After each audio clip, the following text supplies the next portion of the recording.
Assalamualaikum warahmatullahi wabarakatuh. Perkenalkan, saya Siti Upe, BKCS Angkatan 1 tahun 2025, asal Kabupaten Nunukan. Saya akan menganalisis kasus 4 tentang pengambilan keputusan.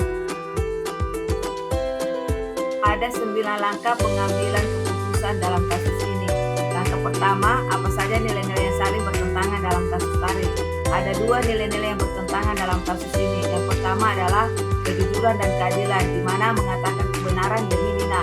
Yang kedua adalah kesetiaan dan persahabatan, yaitu melindungi Rara sebagai sahabat dekat. Langkah yang kedua, siapa saja yang terlibat dalam situasi ini? Ada 4 yang terlibat. Yang pertama adalah Tari yang melihat kejadian. Yang kedua adalah Rara, sahabat yang mengambil dompet. Yang ketiga adalah Nina, pemilik dompet. Dan yang keempat adalah Bu Sri, guru pustakawan. Selanjutnya, langkah ketiga, fakta-fakta apa saja yang relevan. Ada 4 fakta yang relevan di dalam kasus ini. Yang pertama adalah Tari melihat langsung Rara mengambil dompet. Yang kedua adalah dompet itu milik Nina yang sudah diumumkan hilang. Yang ketiga, jika Tari diam, Nina tetap dirugikan. Dan yang keempat adalah jika Tari melapor, hubungan persahabatannya dengan Rara bisa rusak. Langkah yang keempat, pengujian benar atau salah yang bisa dilakukan. Ada 3 pengujian yang di sini bisa kita lihat. Yang pertama adalah uji legalitas, uji publisitas, dan uji panutan. Uji legalitas, diam saja berarti membiarkan tindakan salah. Yang kedua adalah uji publisitas, adalah apakah Tari akan berani menceritakan kepergiannya di depan kelas. Dan yang ketiga adalah uji panutan, di mana apakah guru atau orang bijak akan menutup mata.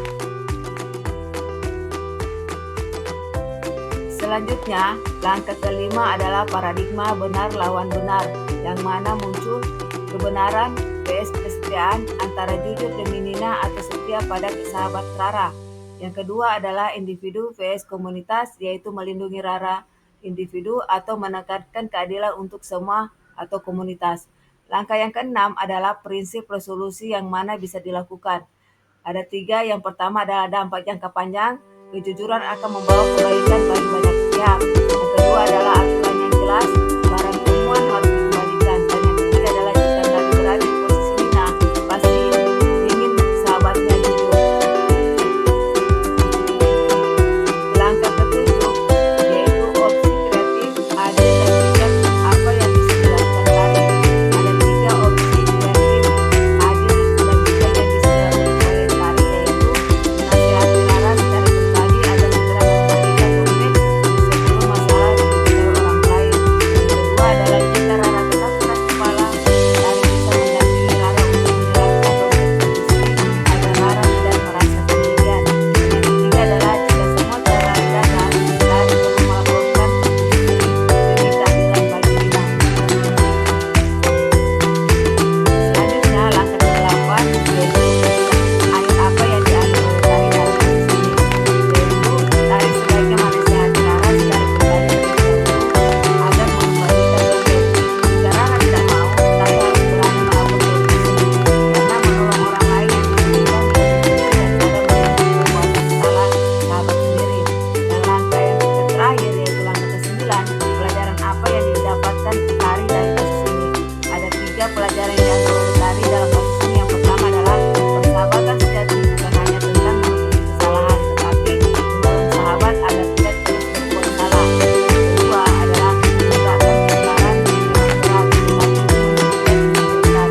Dan yang terakhir adalah di masa depan Tari bisa lebih bijak dalam menghadapi konflik baik memilih jalan yang adil tanpa kehilangan rasa benci pada sahabatnya.